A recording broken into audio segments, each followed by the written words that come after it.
রাতারাতি ব্যাংক অ্যাকাউন্টে ১০০ কোটি টাকা। ১০০ কোটি টাকার মালিক হয়ে গেলেন দক্ষিণ চব্বিশ পরগনার কুলতলির কাশ্মীরা শেখ।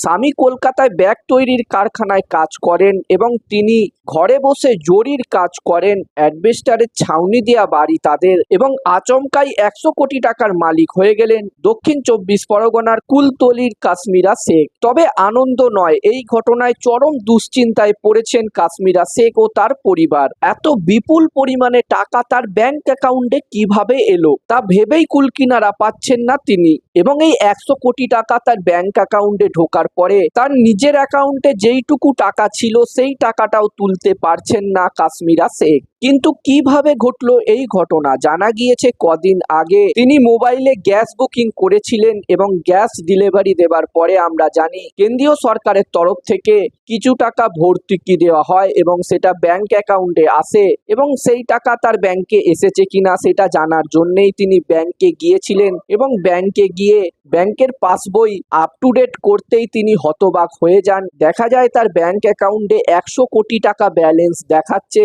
এবং এই ঘটনায় কাশ্মীরা শেখ আরো বলেন, ভয় লাগছে, আমরা গরিব মানুষ, খেটে খাই। যদিও এই ঘটনার পর ব্যাংক কর্তৃপক্ষদের জানানো হয়েছে বিষয়টি। প্রথমে ব্যাংক কর্তৃপক্ষ গুরুত্ব না দিলেও পরে তারা জানিয়েছে এটি সার্ভার বা টেকনিক্যাল ত্রুটির কারণে এই ঘটনা ঘটতে পারে। যদিও এই পুরো বিষয়টি খতিয়ে দেখা হচ্ছে।